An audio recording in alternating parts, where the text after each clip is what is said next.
Tropical Garden. Tropical Garden. Tepatnya ini seberang-seberangan sama Pondok Putra ya, Bis. Wih, dekat. Iya, jadi kalau kita dari alun-alun Temanggung, itu menuju ke barat ya. Naik ya berarti? Itu nanti ada toko Raja Mebel belakangnya. Jadi memang ada depan persis sama Pondok ya, Bis. Satu arah masuk ke area Pondok Putra. Itu kan pondoknya sebelah sana. Pondok sebelah situ, sebelah kanan jalan kalau kita masuk dari jalan raya. Terus begitu masuk, kita langsung berhadapan langsung dengan hamparan tropical tanaman-tanaman dan itu kelihatan ada kolam. Iya. Nah itu kelihatannya ada yang punya. Ada yang punya itu Mas Heri itu lagi ngapain tuh? Assalamualaikum. Waalaikumsalam. Mas Heri. Sibuk nih Mas? Ini baru ngecek-ngecek tanaman. Asik. Alhamdulillah, biar bisa tahu kondisi update tanaman. Karena seringkali ada kutu, penyakit, jamur yang kadang-kadang memang cepat sekali berkembangnya sehingga harus sering dikontrol gitu. Jadi penyakitnya tanaman itu beda-beda ya masing-masing. Iya, Mas. Masing-masing tanaman punya treatment yang berbeda. Iya. Ternyata kalau kita masuk ke dalam itu nggak nyangka di dalam nggak seperti kelihatan dari luar gitu. Jadi dalamnya ternyata lebih indah lagi. Hijau-hijau. Ini lagi populer ya tanaman-tanaman gini ya Mas? Ya, begitu. Jadi ngikutin tren juga kan? Iya. Jadi, oh iya Mas, ini tadi saya baca di luar Tropical Garden itu maksudnya apa itu? Tropical Garden ya itu bagian dari cara kita untuk menyajikan sebuah laboratorium kehidupan untuk anak-anak di rumah penghafal Al-Quran ya bisa. Kalau dari katanya sendiri, kata dari Tropical Garden, tropical itu kan karena kita berada di iklim tropis. Daerah penuh dengan filosofi ini, Pak. Maka hijau-hijauan ini salah satu ikon tropis. Maka kita kasih nama ini sebagai Tropical Garden, taman di daerah tropis. Gitu lah. Jadi kalau ini satu kesatuan sama pondok sendiri atau terpisah sih, unit usaha atau memang ada gimana ini? Enggak, sebenarnya ini usaha pribadi, tetapi karena selalu dedikasinya sebenarnya ya untuk pondok pesantren, tapi untuk menjadikan semuanya bisa maksimal dalam fungsinya, maka ketika diinputkan menjadi unit di bawah lembaga itu seringkali butuh banyak hal yang akhirnya seringkali justru kurang maksimal dalam perkembangannya, karena nanti ada banyak pihak yang harus menjadi didengar suaranya, harus terpisah itu padahal sementara belum tentu punya kompetensi di bidang tersebut. Maka bukan karena tidak ingin, tapi kita melihat supaya lebih maksimal dan progresnya lebih cepat, harapannya begitu. Ngomong-ngomong ini ada acara apa ini? Tumben-tumben. Mas Heri ini yang ngurusin pondok, tapi ini acaranya pondok juga kita. Gitu. Saya di prank ini saya. Gitu. Jadi beliau nggak tahu agenda kita syuting on location itu kemana aja. Pamitnya tadi jauh, tapi ternyata dekat aja. Tahu-tahu lagi ngerawat tanaman kita datang. Soalnya kalau kita kasih tahu sebelumnya kan jadi siap-siap. Nanti pakai jas gimana? Makanya ini kostum berkebun ini. Kostum berkebun. Tapi asik sih. Kan kadang-kadang kalau kita berkebun itu kan sok nunggu pensiun gitu ya, kalau pegawai negeri itu. Jadi beliau masih muda, sudah berkebun, bergelut dengan lemi. Ini pakai lemi juga nggak ini? Oh iya, ada smell good. Nah itu, kalau tadi Mas kembali ke konsep tadi itu kan ya jadi satu tapi nggak jadi satu gitu ya, sama pondok itu, tapi jadi satunya adalah di mana di tempat ini santri-santri bisa belajar entrepreneur, bisa belajar bagaimana pertanian atau tanaman gitu ya, tapi secara terpisahnya adalah ini milik perorangan lah, dalam hal ini jenengan gitu. Tapi jenengan bermitra juga atau sendiri? Ada mitranya. Ada mitranya juga ya? Ada mitranya. Iya, ini terus ini bisa dijual bebas atau harus gimana ini kalau orang mau akses ini Mas? Bebas. Jadi ini karena amal usaha ya, termasuk unit ya profit oriented tentunya, karena sebuah amal usaha, maka segala properti yang ada di sini di luar untuk menjadi laboratorium kehidupannya untuk anak-anak asuh saya. Di luar itu ya di antara yang ingin kita hajatkan mengajarkan mereka bagaimana kita menjemput rezeki Allah, ya kan? Dengan apa-apa yang bisa kita jangkau di sekitar kita, termasuk tanaman-tanaman ini. Ini kan sebenarnya ada di lingkungan kita, tanaman-tanaman kayak misalnya ini keladian kayak gini. Ini sebenarnya kalau dulunya mungkin ya di bantaran-bantaran sungai kayak gitu kan, kayak bahasa lumbu-lumbuan gitu kan. Tapi setelah dibuat penampilannya menjadi menarik seperti ini, cara mengemasnya, menempatkannya, akhirnya menjadi sesuatu yang bernilai gitu Mas. Nah itu kan bisa menjadi pelajaran buat anak-anak nih. Ternyata dengan kreativitas begini bisa menjadi jalan rezeki dari Allah untuk kita. Seperti itu, biar mereka nanti tidak gagap ketika sudah menjalankan peran kehidupannya sebagai seorang pemuda atau sebagai seorang pemudi. Harapannya begitu. Ketika terjun ke masyarakat ya. Jadi sudah punya bekal. Bekalnya nggak cuman ilmu agama, tapi juga skill. Diajari dari basic entrepreneurnya itu sendiri ya. Tapi kalau secara keseluruhan nggak cuma taman itu Mas, kalau di Pondok Ya Bisa secara pengajaran skill itu sebenarnya ada yang kita lain. akan mengenali tipikal genetika masing-masing anak dengan potensi dan passion yang berbeda-beda. Maka harapannya saya sebagai ayahnya anak-anak bisa memfasilitasi mereka sesuai dengan potensinya. Kalau bagi anak-anak yang suka dengan dunia tanamannya, kita siapkan laboratorium ini, tanaman-tanaman dia seperti ini. Yang suka kuliner akan kita siapkan laboratorium yang dari kuliner dan seterusnya Mas Kris. Ada farm, ada pertukangan. Wah, itu ada hasil-hasil pertukangan dari anak-anak juga. Macam-macam lah Mas Kris, supaya masing-masing anak bisa dapat keahlian sesuai dengan apa yang menjadi cita-cita yang dihajatkan sama masing-masing anak kita. Yang suka film dan grafis nanti kita yang ngajarin. Di hari apa Pak? Hari Selasa. Hari Selasa. Gitu. Nanti ketahuan lagi kita syutingnya tiap hari Selasa. Oke. Jadi ini yang bagian atas ini khusus tanaman-tanaman. Ada yang di indoor ini, ada juga yang di luar. Ya, ini indoor, yang sana outdoor Mas. Luar. Outdoor. Ada yang di outdoor dan ada yang di dalam. Ya aja ngeles. Pokoknya biar caranya. Harus benar. Harus benar. Ya udah. Karena harapannya nanti bisa menghandle untuk jasa-jasa baik outdoor maupun indoor Mas. Jadi kita bisa melayani dekorasi ruang. Tapi kita juga bisa melayani landscape taman.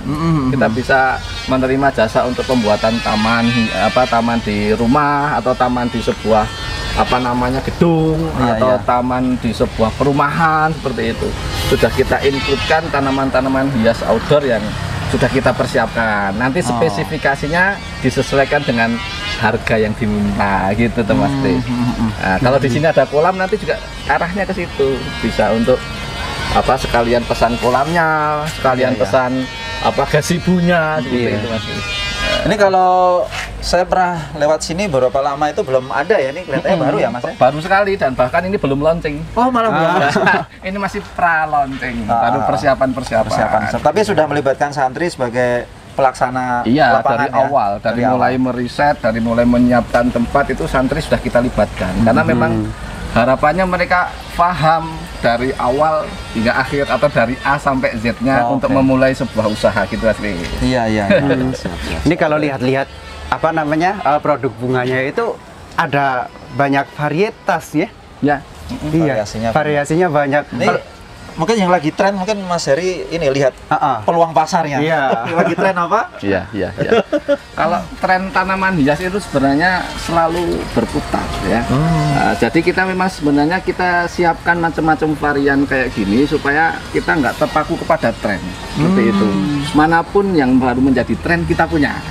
Gitu. Kalau di sini ada tanaman dari jenis aglonema, ada yang dari keladi, ada yang dari anthurium. Ini yang seperti itu nama pilu-piluan seperti itu. Nah, itu putar-putaran aja kalau masalah trennya. Jadi kita tidak mengacu kepada tren saja, tetapi memang kita awali dari rasa cinta, rasa suka dengan tanaman hias itu sendiri Mas. Sehingga harapannya ketika kita sudah mengawali dari rasa suka, mudah-mudahan ketika menjalaninya dengan sepenuh hati. Sip. Itulah. Jadi ilmunya itu sepenuh hati. Berawal dari hobi jadi hoki. Alhamdulillah, insya Allah. Iya, iya. Tapi hobinya Ayah Heri ini banyak banget. Banyak. Kalau mau diikuti kita nanti berepisode-episode. Berepisode. Terlalu banyak serial. Seperti itu Yoko, pendekar Yoko. Terlalu banyak episode. Kayak tersanjung juga. Tersanjung 6. Jangan ngomong yang lain, Mas. Nanti saya jadi ikutan di situ. Itu generasi tahun berapa ya? Ya udah. Lupakan itu. Saya ada di sana. Ya udah kita lihat ke yang lain, Mas. Mau lihat Spot-spot yang lain ya. Oh, masih punya banyak waktu. Ada, Soalnya tadi kita di atas itu baca ada beberapa fasilitas di dalamnya ya Pak. Selain ada apa namanya pembibitan bunga hias, gitu juga ada macam-macam. Iya, macam-macam. Ada ikan, ada ikannya ikan apa ini? Iya, kita penasaran. Ada coffee shop. Wah, Ini pas ini jamnya kayaknya. Tapi ya masih apa adanya ya. Apa adanya. Oke. Ya siap, kita langsung. Oke, buka sini. Nah ini kolam-kolam apa yang ini Mas yang di atas ini? Nah ini Mas Fahmi sama Mas Kris, ini arena untuk breeding ikan koi. Nah ini salah satu aktivitas kami di Tropical Garden itu budidaya ikan hias. Ikan koi aja Ikannya atau? dari jenis ikan koi saja. Sementara ini masih ikan koi saja. Nah ini ikan koi yang baru berusia kurang lebih hampir 3 bulan. Ini netes di sini nih? Iya, netes di sini. Itu yang di sebelah sana itu baru usia 2 pekan. Oh. Nah, itu belum kelihatan. Seperti itu. Harapannya ini juga nanti bisa berkembang. Jadi nanti sawah yang akan kita fungsikan sebagai tempat budidaya ikan koi. Karena secara ekonomis nilainya jauh di atas ikan-ikan konsumsi gitu Mas Kris. Ini berarti akte kelahirannya sini nih? Iya, Jepang rasa Tegal Temu. Ya, berarti kalau sudah dari sini langsung ke kolam yang di tanah? Ya, ini habis dari sini kita langsung ke kolam matpon atau kolam tanah untuk pembesaran selanjutnya. Oh, gitu. Ini kolamnya ada berapa kolam nih Mas? Ada 1, 2, 3, 4, 5, 6, 7, 8 kolam besar. Nah, ini yang usianya sudah kurang lebih setengah tahunan. Nah, ikannya maka sudah lebih besar daripada yang di atas karena sudah siap untuk di alam bebas. Dari sekian banyak kolam ini nanti juga bedanya apa nih kolam satu, kolam lain itu? Jenisnya. Oh. Jadi setiap kita budidaya ikan itu begitu breeding itu harus dari satu jenis yang sama. Misalnya jenis soa harus kita kawinkan dengan soa, maka tidak boleh diacak nantinya Mas Kris. Kalau enggak apa? Berantem atau susah enggak nyarinya? rusak nanti. Oh. Dari warna, dari macam-macamnya nanti bisa semakin nggak terkontrol, akhirnya banyak yang kebuang nantinya. Oh, karena pergaulan bebas ya. Jadi bukan sejenisnya, bukan jenisnya dia gitu. Iya. Itu karena jadi yang menentukan nilai salah satunya adalah pola warna. pola warna. Nah, ya. ketika pola warna itu kita acak ketika breeding, nanti hasilnya juga ketika jadi buraya kecil-kecil warnanya juga berpeluang acak. Seperti itu. Maka ini kita hindari. Wis. Nah, ini loh Mas Kris, Mas Fahmi, persiapan kulineran yang tadi saya sampaikan ke jenengan. Kebetulan di sini baru ada chef baru mempersiapkan salah satu menu andalan kita. Jadi berarti ini tempat masaknya aja, tapi makanya boleh di sesuai selera ya. Di mana ya? Di rumah juga Iya. Dibungkus dong. Yaudah kita langsung sabar.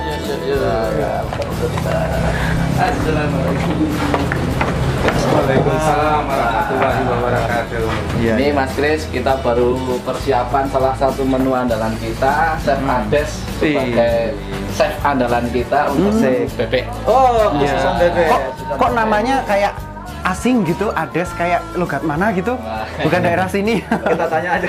Nanti bisa nanya-nanya langsung ke Mas Chef Ades. Iya. Gitu ya? Iya. Untuk urusan perkulineran ini beliau salah satu yang akan menjamu panjenengan kalau mau ada sesuatu yang ditanyakan. Oh, Minta maaf nih, saya kebetulan pas ngolah tanaman tadi di sana kan. wah. Harus saya sambangi lagi. Nanti kalau ada adegan makan bareng, Mas Heri nggak kebagian dong? Alhamdulillah. Ya udah. Siap. Ini beliau Oke. tamu kita hari ini, monggo di layani dengan sebaiknya. Gitu, Oke, saya makasih tinggal banyak, ya. makasih banyak. Oke. Monggo-monggo. Oke, Waalaikumsalam warahmatullahi wabarakatuh. Oke, sini. Gimana? Kita ngobrol dulu ya. Ya. Kalau makan nanti. Oh, iya nanti aja. Mau datang langsung makan. Lapar sih. minum dulu nggak apa-apa kan? Ya. Gimana? Ya. Ini chef Ades ini kok ada di Temanggung ini ceritanya gimana? Orang mana tuh jenengan itu? Jadi yang pasti saya orang Indonesia. Sama. Ini selera humornya dapat nih. Sukunya Jawa. Oh, oke. Dari Purwokerto ngapak-ngapak itu. Oh, ngapak. Bocah Tapi- ngapak, orang ngapak orang Ya, Kemenak. karena dia orang Medan. Besar di Betawi. Oke. Ya, alhamdulillah. Iya, iya. Kemudian alhamdulillah ini saya bidang kuliner tadinya nggak pengen jadi tukang masak ya. Cuma karena mau kuliah arsitek, jadi insinyur lama ya. Oh, oke. Jadi tukang masak ya alhamdulillah orang tua bilang udah ada bakat. Ya dulu waktu SD juara nasi goreng. Pas pramuka. Kelompok atau individu itu? Individu. Oh. Sudah kelihatan Iya. bakatnya gitu ya. Kemudian suka jajan. Kemudian pengen tahu seperti apa sih bikinnya gimana. Ya akhirnya terjun gitu. Ya alhamdulillah sempat kecam pendidikan, kemudian kita kan harus inovasi, cari kreasi sendiri gitu kan. Belajar alhamdulillah sempat dapat rezeki kemana-mana ya, ke negara Kamboja, kemudian ke Brunei. Itu urusan masak semua. Masak semua. Belum bebek ini. Belum bebek, Masih masak aja. semua.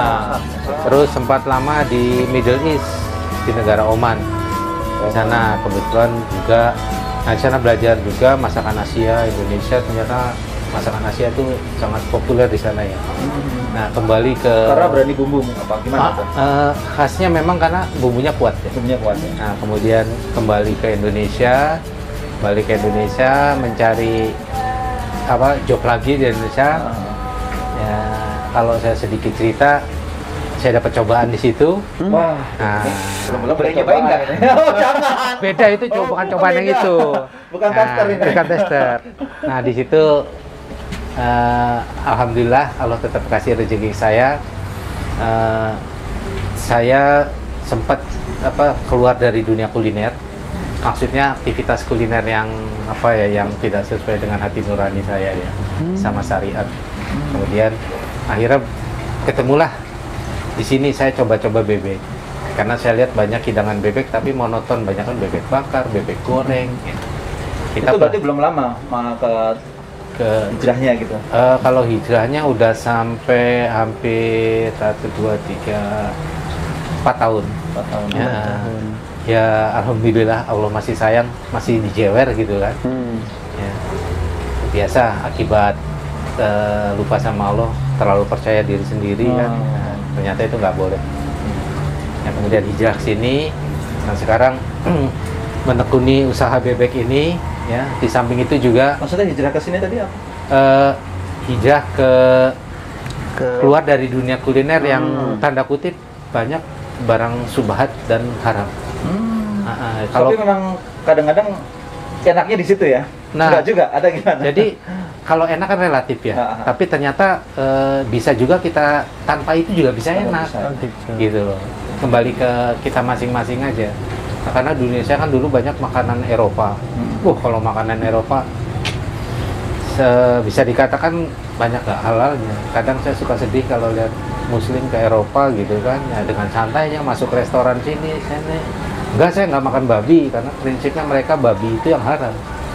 Padahal yang haram bukan hanya babi, khamar aja haram. Walaupun kita ke restoran yang jual khamar, kita nggak minum, tapi kita makan, kita dapat abunya. Dapat abunya. Iya, karena kan alat-alatnya nyucinya bareng. Secara syariat belum bersih. Justru yang saat ini, kalau kita bicara masalah halal, justru halal itu menguntungkan. Makanan halal itu kalau berdasarkan pengalaman saya itu sudah bisa dikatakan mencakup ISO. ISO itu standar kebersihan makanan ya. Halal itu udah bersih. Berarti menguntungkan di situ salah satunya dari segi bisnis itu kebersihan bisnis, udah masuk. kebersihan. Iya.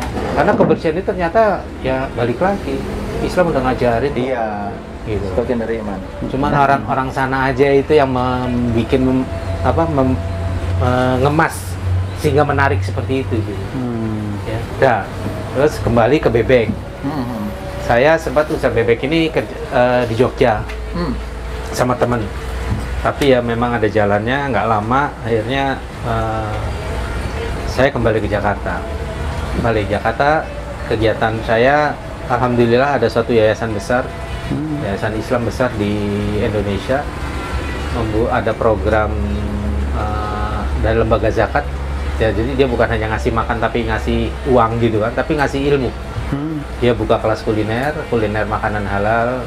Saya dipercaya, saya bantu mereka, dan sampai kemarin masih jalan, dan program itu sekarang masih terus berjalan. Jadi kita ngajarin santri-santri kaum duafa, yatim piatu tentang kuliner halal. So, itu ada jalan juga ya, maksudnya ketika ada niatan dari Chef Ades ini untuk untuk merubah bukan merubah sih, untuk beralih gitu ya dari yang sebelumnya dengan adanya Homer lah, ada segala macam gitu. Terus ada jalan dari tadi ya, dari yayasan besar ini ya, besar itu. Nah, ini saya coba bebek, responnya alhamdulillah ya bagus. Di Jakarta juga beberapa bagus, walaupun beberapa teman, karena jujur ya, marketing saya agak lemah kan. Nah, tukang masak, masa jualan juga. Nanti orang marketing nggak laku di restoran. Iya. Ya, akhirnya jualan. Nah, sekarang kita coba di Temanggung gitu. Itu di Depok itu juga ini frozen gini? Iya, rumah. Saya masih di usaha di rumah. Bentuknya saat ini kita jualan frozen dulu. Karena untuk melayani yang digoreng langsung gitu belum ada tenaganya. Nah, sekarang kita saya lihat ada. Berarti produksi bahan mentah gitu ya? Sudah matang, sudah diungkep, siap dimasak. Buat ibu-ibu tuh, kan sekarang banyak lockdown nih. Ya kan? Kita jualan itu kebetulan. Bahkan di Jakarta saya juga jualan pon-pon. Pon-pon itu jamu. Iya. Kayak gitu. Bumbu-bumbu dapur. Iya. Ya bukan tanda kutip mencukuri ada COVID, bukan. Tapi ada kesempatan kan, di mana ada kesusahan, kalau kita mau berusaha insya Allah ada. Iya. Mencukuri ada kesempatan. Iya, gitu. Opportunity-nya ada. Nah, kemudian di sini alhamdulillah awalnya ketemu dengan Chef Hendro. Chef Hendro ini kemudian mengenalkan dengan Ustadz. Sesama Depok? Enggak. Dia ikut di ada kumpulan chef gitu kan. Nah, itu terus dikenalin sama Ustadz, kita bicara, saya bilang nyambung, karena doa saya selalu berdoa pertemukan saya dengan orang yang baik dan lebih baik dari saya, sehingga saya menjadi lebih baik gitu. Ya ketemu, ya udah jalanin. Nah, sekarang kita coba nih di Temanggung, kita jual dua, ada bebek beku, kemudian bumbu ireng juga. Bumbu ireng. Bumbu ireng itu bagian dari si bebek ini? Enggak, terpisah? Ada dari bagian bebek, tapi kalau ada yang pengen pakai bumbu ireng aja, dimakan pakai nasi aja tuh, ngelabui. Nah, iya, ngelabui itu bisa kita jualin juga di sini. Ada di dalam situ. Oh iya. Gitu. Berarti kita mesti coba. Tadi kan udah coba nanti kita coba tuh campurin nasi. Yang udah makan katanya. Ini nggak enak. Tapi nggak enak satu, mesti nambah katanya. Tanduk. Alhamdulillah cocok. Mindo ya. Iya. Jadi ini walaupun ngumpet di area garden ini, tapi nanti siapa aja juga bisa makan bebek di sini. Iya, bisa. Dan di sini ada menu-menu lain. Tentu. Nah, kan kita lihat daftar menu untuk kemarin. Pembukaannya ini hanya bebek goreng dulu. Bebek goreng. Karena nanti rencananya insya Allah aneka produk bebek. Jadi ada bebek panggang, ada bebek kari yang dari Aceh. Jadi soto bebek segala macam itu bisa dimaksimalin. Tapi ngomong-ngomong soal bebek, iya, saya mau nanya ke beliau. Ada kuis. Bebek apa yang nggak bisa jalan lurus? Bebek apa yang nggak bisa jalan lurus? Bebek yang kena tembok bukan? Oh salah. Apa? Bebek yang dikunci stang. Aduh. Ya udah kita makan aja dari menghadap.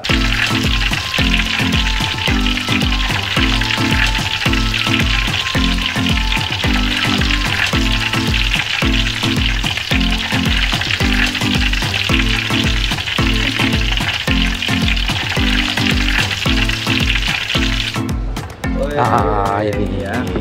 Ini goreng ya? Ya, bebek goreng. Ini bumbu irengnya ini yang di atas. Bumbu ireng itu. Kalau yang di sana mau dilihat yang di sana nggak? Oh ya nanti. Yang ini ini. ada. Ya. Ini kemasan. Jadi kan ini bisa masuk kantong. Kalau nggak masuk kantong sini, Masuk bukan di restoran diam-diam masukin. Iya. Ini buat naik gunung? Bisa. Cocok. Bisa. Ya mesti bawa nasi, masa ini aja yang dimakan.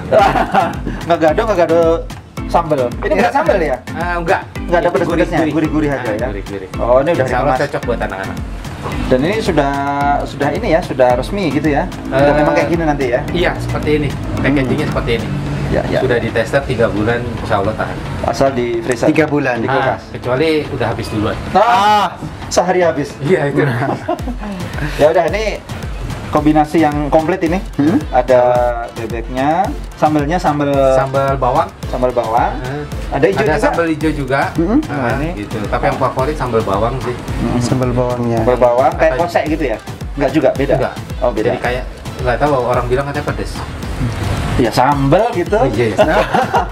Terus ada lalap, nasi sama bumbu Iya, irengnya di bumbu atas. irengnya. Iya. Kita coba.